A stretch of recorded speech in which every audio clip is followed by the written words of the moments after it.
Would universal basic income cause inflation? This is a concept that I've been writing about for several years, and in my view, this idea has become more thoroughly debunked since I wrote about it almost 4 years ago. So the main takeaway from this video is that basic income is funded by existing resources. It is not printing new cash.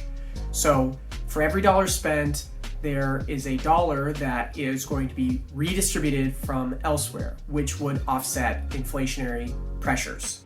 As Georgetown professor Carl Wiederquist noted, basic income is no different in other welfare programs in terms of increasing demand for goods.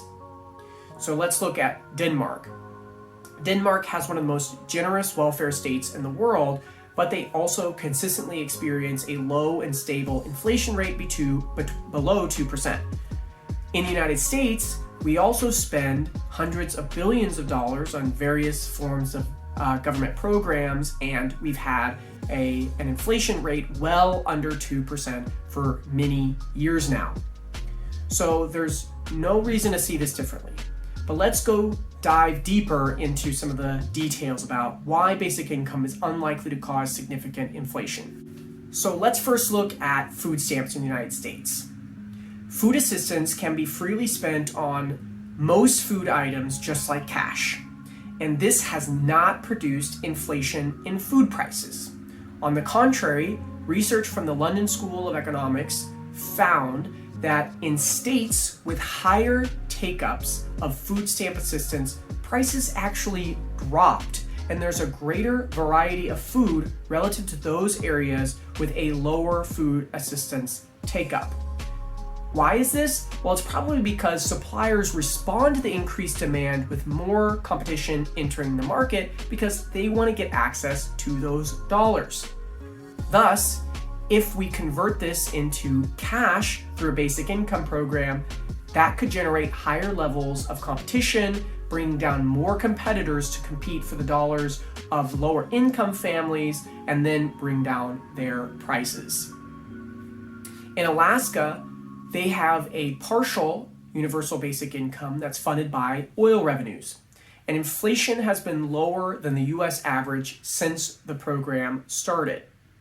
In Mexico, research demonstrated that directly giving cash did not produce inflation. So they compared giving in kind versus giving cash, and there was not inflation when they were giving the cash. So let's pull back a little bit and understand why.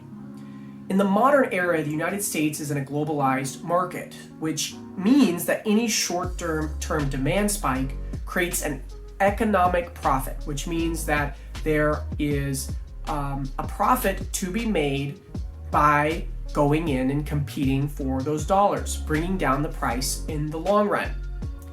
In fact, over many years, the US is experiencing unusually low levels of inflation.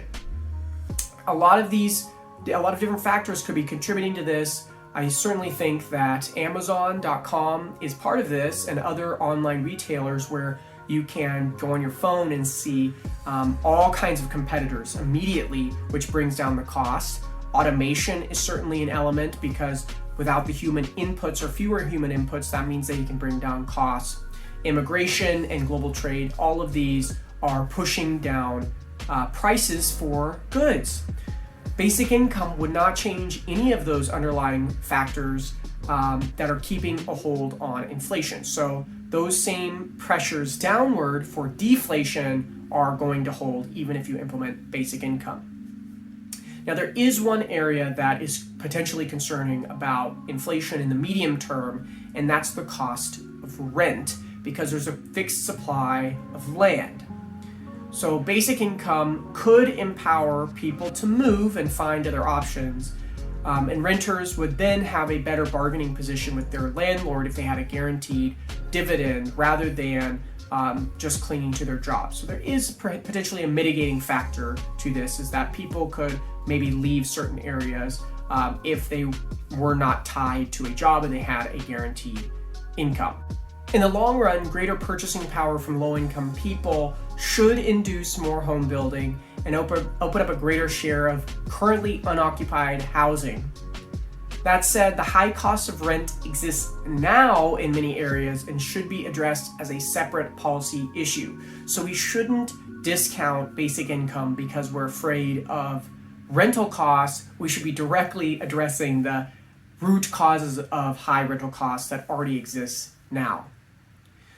Nonetheless, it is unlikely that any inflation from basic income could completely wipe out the improved purchasing power from the dividend, let alone make people worse off.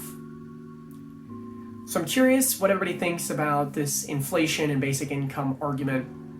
From my perspective, I don't see it as a significant factor in whether or not basic income should be implemented, because I think there's a lot of other mitigating ways that basic income could address the inflation issue. But if you have some contrary research or contrary examples, I'm very interested to see those in the comments below. Thanks.